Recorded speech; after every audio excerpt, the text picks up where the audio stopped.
pernah dengar tentang kotak pos Gunung Kawi? Katanya, kalau kamu tulis surat dan masukkan ke kotak itu, suratmu akan sampai ke orang mati.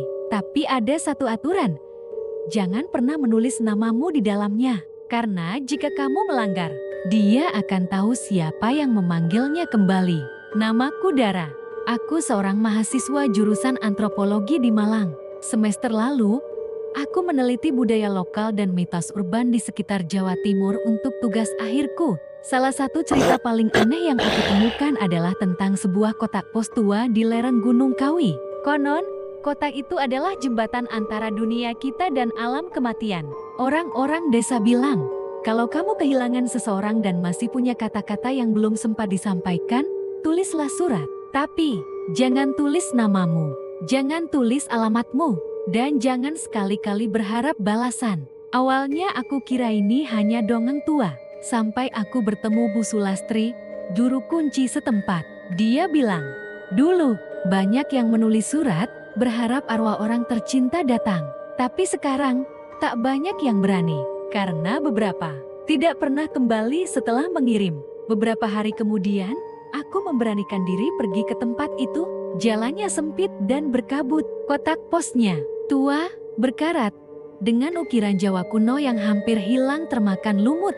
Tapi satu hal yang bikin merinding, ada bekas sidik jari hitam di bagian pegangannya, seperti bekas terbakar. Aku membawa surat untuk adik laki-lakiku, Rehan, yang meninggal 2 tahun lalu dalam kecelakaan tragis. Aku belum pernah benar-benar menerima kenyataan itu. Tanpa sadar, aku menulis namaku di akhir surat. Dari kakakmu, Dara. Dan aku masukkan surat itu ke dalam kotak. Tak terjadi apa-apa. Hening, kabut menebal. Aku kembali ke penginapan, menertawakan kebodohanku sendiri. Tapi malamnya, semuanya berubah. Jam 2 pagi, aku terbangun karena mendengar suara ketukan. Tok, tok, tok. Bukan dari pintu, tapi dari dalam lemari kayu tua di kamarku. Ketika ku buka, tidak ada apa-apa. Tapi, di lantai lemari, ada selembar kertas lusuh. Kertas itu adalah suratku yang seharusnya sudah terkunci di dalam kotak pos tadi siang. Tapi sekarang, ada tambahan tulisan di bawahnya.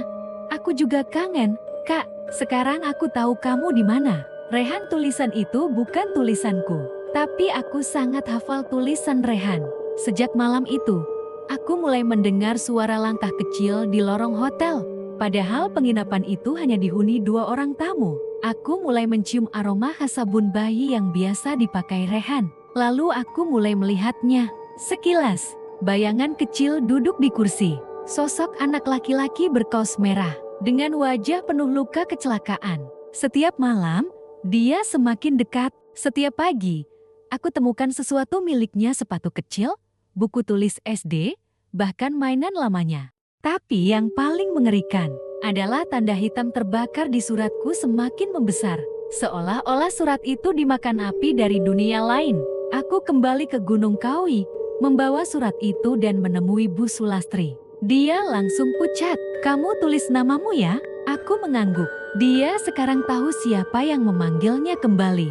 Tapi kamu lupa satu hal. Arwah yang datang melalui surat bukan lagi manusia. Dia datang untuk menjemput. Bu Sulastri bilang, satu-satunya cara menenangkan arwah yang terpanggil adalah membakar surat itu di tempat pertama kali kamu menuliskannya, lalu membaca doa pelepasan sebelum matahari terbit. Aku lakukan semua itu malam itu juga. Aku naik ke lereng, duduk di tempat aku dulu menulis surat. Aku bakar kertas itu. Tapi saat api mulai melahap surat itu, aku mendengar suara pelan di belakangku. Kak, kok dibakar? Aku belum sempat peluk. Aku menoleh. Dan untuk pertama kalinya, aku melihat Rehan sepenuhnya, tapi itu bukan Rehan yang kukenal. Matanya hitam legam, tubuhnya rusak, dan wajahnya penuh luka terbuka.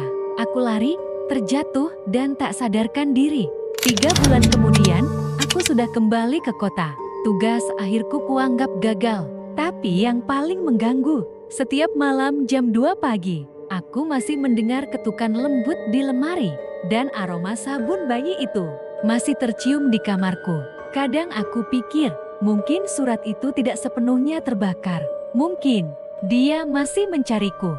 Jeti ingat, Kalau kamu menemukan kotak pos tua itu, jangan pernah tulis namamu.